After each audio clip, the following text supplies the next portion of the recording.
જય હિન્દ મિત્રો, village physical defence એકેડેમીમાં તમારા બધા મિત્રોનું ફરીથી હાર્દિક સ્વાગત છે. તો મિત્રો, આજે આપણે ટીએ બોયઝનો રનિંગનો ટાઈમિંગ તો લઈ લીધો હતો. આજે એનું ટેસ્ટ લેવાના છે જોડે આપણે, બરાબર. 100 માર્કનું એનું મોક ટેસ્ટ છે આજે, અને 100 માર્કનું મોક ટેસ્ટ એને આપણે 45 મિનિટ આપી અને ચેક કરવાનું છે. આની પહેલાંની આપણે મોક ટેસ્ટ લીધી હતી, બરાબર. એમાં તમને ખબર છે કે એમાં આપણે 45 મિનિટની આજુબાજુ ટાઈમ આપ્યો હતો, બરાબર. એ લેવલ થોડુંક ઓછું રાખ્યું હતું. આનું થોડુંક લેવલ એનાથી થોડુંક ઉપર છે, બરાબર. તો જોઈએ કોને કેટલા માર્ક આવી શકે છે, તાકી એ વિદ્યાર્થીઓ એક્ઝામમાં પણ એને અવર રહે, તાકી જે ફ્રી ટાઈમમાં રીડિંગ કરી શકે. બાકી આપણે એકેડેમીમાં તમને ખબર છે ને કે જે 3 એવા બોયઝ છે કે જે ફિઝિકલે પાસ કર્યું હતું, મેડિકલે પાસ કર્યું હતું, અને એક્ઝામે ગયા હતા પણ ફાઇનલ મેરિટમાં રહી ગયા હતા થોડાક માટે થઈને. તો બસ એ કસર બાકી ન રહી જાય બીજા કોઈને પણ, અને એને ખબર પડે કે આપણે તૈયારી કરીએ છીએ, તો એના માટે એને ખ્યાલ આવે. આની સાથે સાથે ટીએમાં આપણે બીએસએફ ટ્રેડમેનના પણ વિદ્યાર્થીઓ છે, એસએસસીના વિદ્યાર્થીઓ છે, બરાબર. થોડાક ને એ બી છે, તો લેવલ આપણે રાખ્યું છે તાકી બધા પેપર દઈ શકે. મિત્રો, વિડીયોમાં નવા હોય પ્લીઝ વિડીયોને લાઇક શેર સબસ્ક્રાઈબ કરવાનું ભૂલતા નહીં, અને તમારા મિત્રો વચ્ચે જરૂરથી શેર કરાવડાવજો. ચાલો હવે ટેસ્ટની શરૂઆત કરીએ.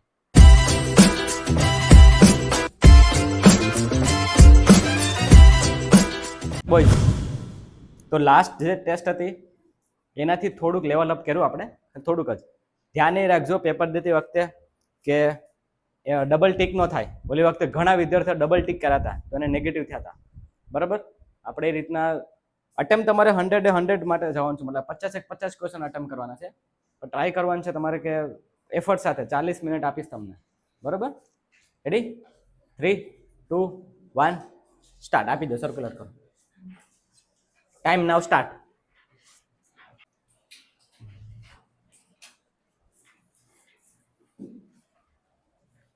બરાબર. ટોપ 3 હો, સિરિયસ થઈને પેપર દેજો.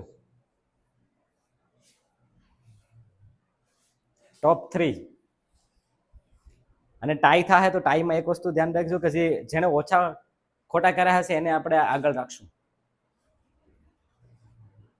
એટલે આવો મોકો નહીં જવા દેતા ભાઈ. હું મારું નુકસાન ભોગવીને તમારા માટે કામ કરું છું. કોઈ ઈમાનદારીથી કોઈ પણ ડબલ ટીક ન થવા જોઈએ. આપણે ટીએની ભરતીની તૈયારી કરીએ તો એનો મતલબ એવો થોડું છે કે પેપરને હલકામાં લઈ જાય. પેપરને હલકામાં લેવામાં પછી તમારી જિંદગી હલકામાં થઈ જાય ભાઈ. જો આપણા ગ્રુપમાં થાય હિતેશ છે, પિયુષ છે, ચેતુ છે, બરાબર. તો ક્યારે પણ કોઈ બી વસ્તુને હલકામાં નહીં લેવાની. અને જે બી વિદ્યાર્થી મિત્રો વિડીયો છે એને બી મારે એ કહેવાનું છે કે તમે એક્ઝામને હલકામાં નહીં લેતા મિત્રો, બરાબર.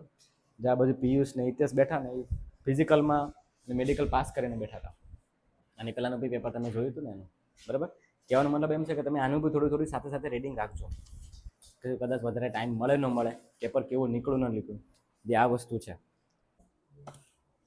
બસ જલ્દબાજી નહીં કરતા ટીક કરવામાં. અડધા ટાઈમ ઉપરનો ટાઈમ થઈ ગયો ભાઈ. જે પોર્શનમાં તમને એમ લાગે છે ને કે એમાં મને નથી ફાવતું, એમાં વધારે સમય દેજો, બરાબર. ભૂલ ન થવી જોઈએ ને એ રીતના ટીક કરજો.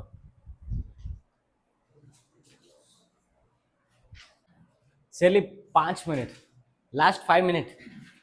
ચલો, આ 5 મિનિટમાં તમારે કોઈ બી બાકી ક્વેશ્ચન રહી ગયા છે એ ચેક કરવાના છે. ખાસ કરીને કોઈ પણ ક્વેશ્ચન બાકી રહી ગયા હોય તો પૂરેપૂરું પેપરને અટેમ્પ કરવાનું છે, બરાબર. છેલ્લી 5 મિનિટ છે તમને, હું તમને પૂરેપૂરો ટાઈમ નહીં આપું, બરાબર. એમ કે ત્યાં પછી આપણે હળબડાટીમાં પૂરેપૂરો ટાઈમ નથી મળતો, બરાબર. એટલે છેલ્લી 5 મિનિટ છે, જલ્દીથી આપણે ફિનિશ કરો. ચલો,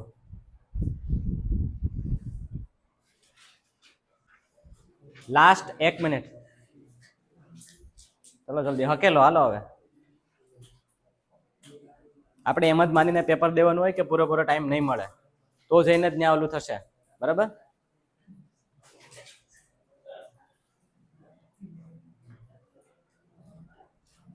ચલો રેડી? પોતપોતાના પેપર બધે ઉપર રાખી દો ભાઈ. ચલો ઉપર રાખી દો. Okay, time up. લઈ લે જલ્દી. લઈ લે. ઓ બંધ કર હવે. ચાલો લે જલ્દી, ફટાફટ લે.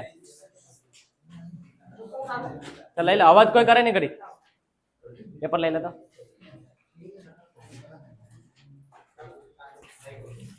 ચાલ આપી દે કેતન. ચાલ રણજીત.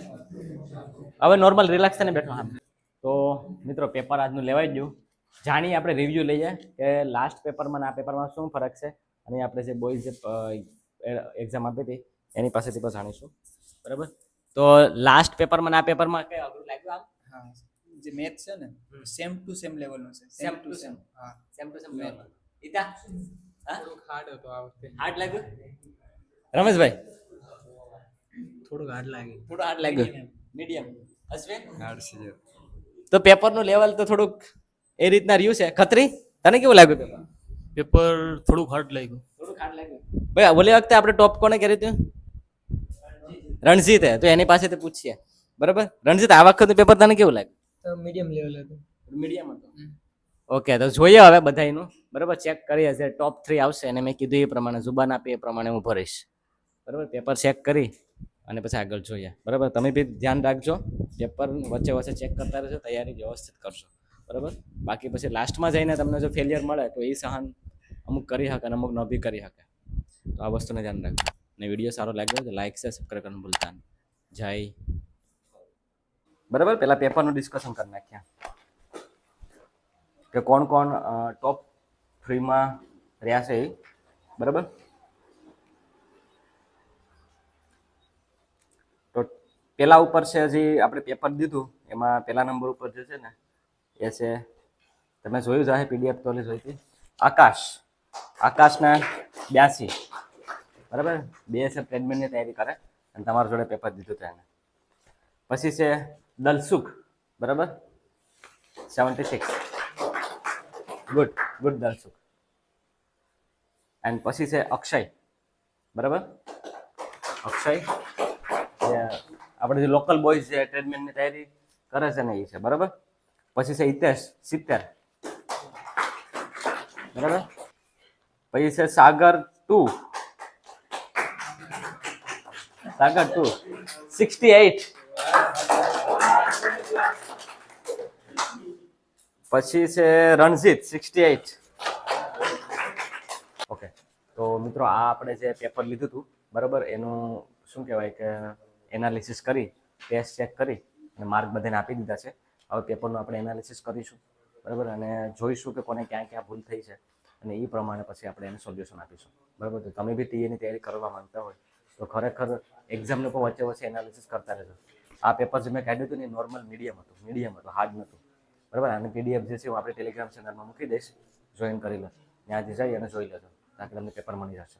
ઠીક છે. બાકી નવા હોય તો વિડીયોને લાઈક છે સબસ્ક્રાઈબ કરવાનું ભૂલતા નહીં. તમારા મિત્ર હોય તો જરૂરથી શેર કરાવડાવજો. જય હિન્દ.